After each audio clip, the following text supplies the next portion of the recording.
You know, I love love, but I also love law. I just find it fascinating. And with us now are Jim and Lisa from Leonick Law, and they are a couple. Welcome to the show. How are you? We're doing Very great. well, Thanks for thank you. having us. In the 15 years I've had the show, I don't think I've ever had married couples that are both lawyers that are in practice together. So welcome. It's so exciting. You told me that you met in law school.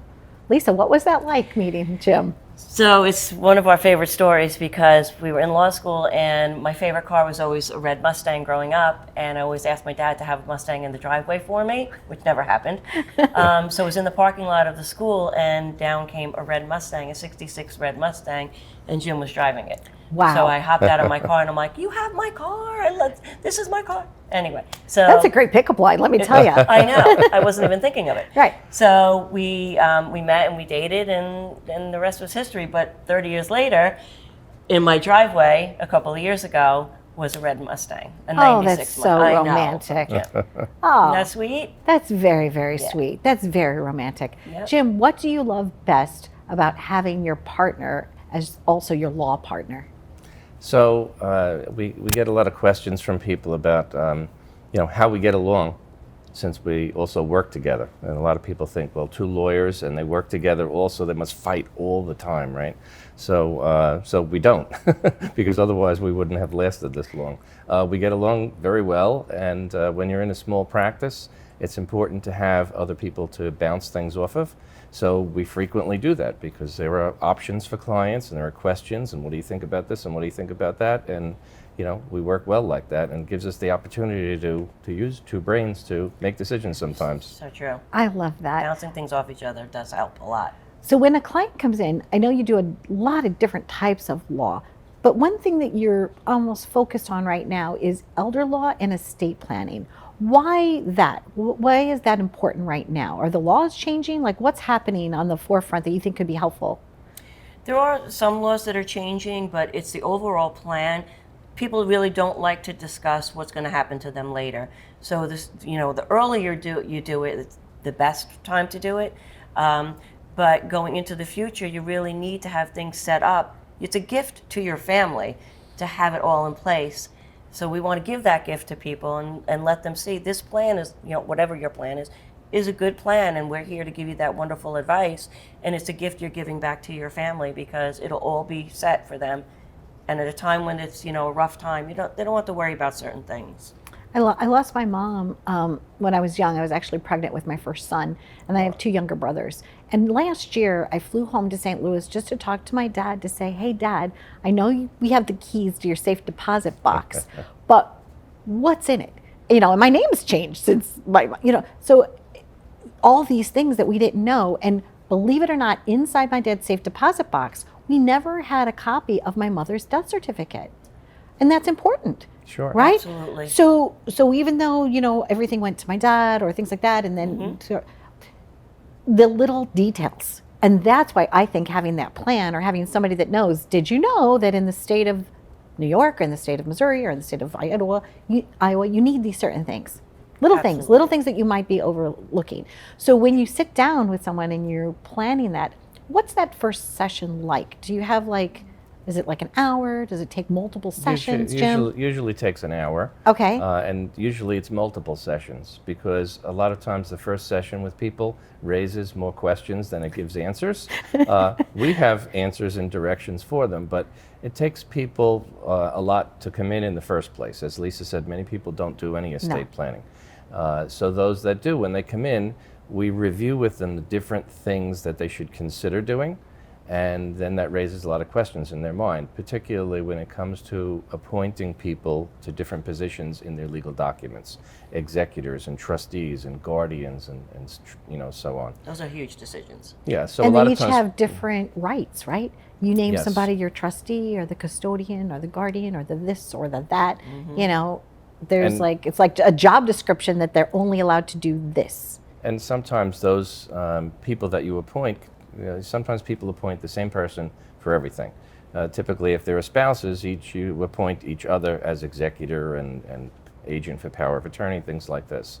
But we tell people, look, you don't always have the same skill set that would apply to these things. We explain what that job entails, and sometimes someone that will be the best guardian to raise your children is not the best person to manage the money for those children. Sometimes it is, other times it's not. And that's why people have to go back and really think about it, especially couples, because they look at each other and say, well, what about this? What about that? And they say, all right, well, we have to sort of defer this decision. And it's not just for people that have means, meaning like it's not just for wealthy people. And a lot of times all those titles make people think that, oh, I don't need that because I don't have a $500,000 in the bank. But it's actually for like the small mom and pop business owners, for the everyday average American that, you know, they don't know, you know, like maybe they're renting their house, but they still might have some assets. And how does that get, you know, how long can you stay in your rental property if you die so that people can clean out your things? People just don't know. How long, you know, what happens with your home after you pass away if you don't have a will and somebody's name's not on it? So people even of very small means need to have some sort of estate planning. And I think they're intimidated by it.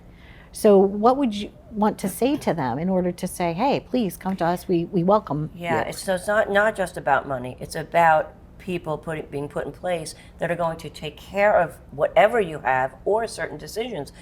What about medical decisions and a healthcare proxy when you're alive?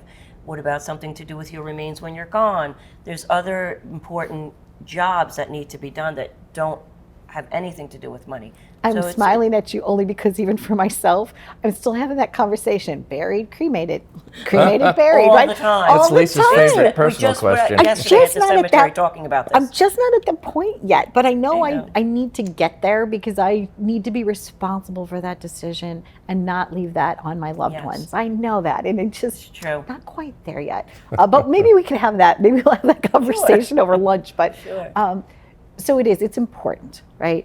So Jim, what's a good first step for someone when they come to you? What do they need to bring to you? Is it like the tax accountant where they bring you all the papers, or what do they bring? Sometimes yes, sometimes no. It depends on whether they have any legal documents they've done in the past. We tell them bring those documents. Even if you think they're outdated, bring them so that we can, at least we'll get the names and the spellings correct because everything's already typed out. But so that we start a conversation with their family structure. Tell us who's in your family. Tell us what your goals are. Why are you here? Why were you thinking about doing planning? And then we start to talk about things they didn't think about. Like, you know, many times people are coming in because they need a will, or because, especially with older people, they were with a group of friends and they hear, well, my friends put their house in their children's name. That's one of the most common questions we get. Should I do that? Should I have a trust? So we have those conversations. But then we explain also that even though you're thinking about end-of-life issues, what about things that happen now? What happens if you're in the hospital? Someone has to make a healthcare decision for you and you can't. So living wills, healthcare proxies, who's going to manage your finances if you're not able to? A power of attorney. So things like this are important. So those are the things we discuss, and we need to know about their assets, especially if they're older and they might need long-term care. And this is where the elder law work and the elder law planning comes in, because you really only have a couple of ways to pay for care at home or care in a nursing home. It's either out of pocket or long-term care insurance or Medicaid. Okay. So you need to know what the differences are and how you can, navigate that. And it's never too late to plan, right? It's never too late. So a lot of times people are like, oh, I should have taken care of this in my 20s, 30s, whatever. No, just take care of it today. There's no better time than today. There are always options. And just like going to like a mechanic when you have problems with your car or just maintenance, your estate also needs to be maintained over your life, right? So that things that are important when you're just having kids or when you're younger are maybe not the things you're going to focus on later in life. So it's a long time relationship that you should have and could have, and with your lawyers. And everything's customizable, right? It's not like you're going to say, okay, here's your packet. It's not like that. You're going to help them navigate through it all. Absolutely. Right, it's not a cookie-cutter process. No, right, exactly. So I have clients that are coming in this week that I worked with 10 years ago. And we tell people every 5 to 7 years, you should look at the legal documents you made for estate planning. Not that they necessarily need to be changed, but because of births and marriages, divorces, people who are estranged from the family, changes might need to be made. So that's where they're coming in. Unfortunately, one of the people coming in lost both of her parents in the past 2 months. So she became very familiar with all of these issues we're talking about, and they want to review their documents for their children. So it's a good practice to come in once in a while and get a checkup. I appreciate that. Thank you very, very much. I know that we were making light of a very serious matter, but sometimes we need to. We just need to be able to approach things in a friendly way. Sure. It was very nice to have you here, both Jim and Lisa. Thank you so Thank you much. for having us. And I hope that that rang true for you too. Even if you don't think that you have a lot of money, maybe you could start at least having the conversation about that, about estate planning. Thank you, as always, for watching. I truly appreciate you watching my show. Be well.